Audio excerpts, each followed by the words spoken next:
Гүлсанам апа, менің есімім Айдос. Енді мына Ақтау қаласына келдім. Сіздің нәтижеңізді естіп, өзіңіздің нәтижеңізді айта кетсеңіз. Менің атым Гүлсанам болады, жасым 65-те. Осы Ақтау қаласының тұрғыны боламын. Мен осы 2005-тен бері қарай ауырдым. Осы Ақтау қаласында маған диагноз қойамай, сөйтіп Қарағандыға жіберді направлениемен. Сол жерде маған иммунотромбоцитопения деген диагноз қойылды. Сол диагнозбенен мен біраз жерлерге емделдім. Мына Шымкент қаласында, Алматы, сосын деген жаңағы обширный гематологический центр бар екен, Ташкентте, сол жерге де барып емделдім. Сол көп врачтардың айтуы бойынша жаңағы талақ является могильником тромбоцитов дегесін, сол талақты удалять етуге тура келді. Бірақ қанша дегенмен врачтар айтқанмен 50-50 деп айтты, бірақ оны ұстамады. Неге десеңіз, тромбоциттің постоянно түсіп кете берді. Даже нижний шкаласын 180, негізі тромбоцит 180 мен 320-ның арасында жүру керек екен, бірақ нижний шкаланда ұстаған жоқ. Сол себепті мен ізденісте болдым көп. Тяньшидің баттарын іштім, жаңағы Камена, Алираян деген, Хэппинс деген компаниялардың баттарын іштім, бірақ ондай результат көре алмадым.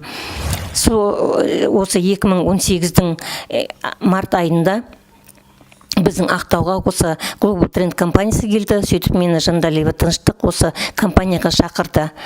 Өнімін айтқаннан кейін шамалы көңіліме қонды, сол себептен осыны пайдалануға шешім қабылдадым. Мартта не алдым, бірақ апрельден бастап іштім осы бальзамды. Бұл бальзамды бір мезгіл ішіп отырдым, таңертең аш қарынға жаңағы 100-150 грамм суға жарты чайный ложкадан ішіп отырдым. Бірінші перфектіні, екінші 5 минуттен кейін Виталити люксті ішіп отырдым. Сол енді жаңағы бәріміз результат күтеміз, ол қандай болады деп, бірақ енді мына қан ауру ондай жаныңа батып, жаңағы несін білдірмегесін мен анализ тапсырдым. Анализ тапсырған кезде жаңағы тромбоциттар 180 емес, 320-ны көрсетіп тұрды. Өте қуанышты болдым, өте риза болдым. Жаңағы осы неге бальзамға риза болдым. Сол врачтар енді маған көп нәрсеге запрет жасаған еді. Маған негізі укол салуға болмайды дейтін, сол себептен тіске де укол салуға болмайды, емдетуге болмайды, жұлдыруға болмайды деген сондай нелерді айтатын тұғын. Сол жаңағы тромбоцитім 120-ға көтерілген кейін мен тісімді удалять етіп, емдетіп, тісті салдырдым. Мен өте қуаныштымын осыған.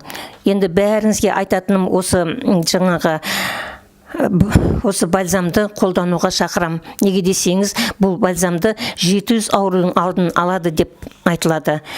Мен осыған өте сенемін. Неге десеңіз, осындай результат алғаннан кейін мен өте сенімдімін.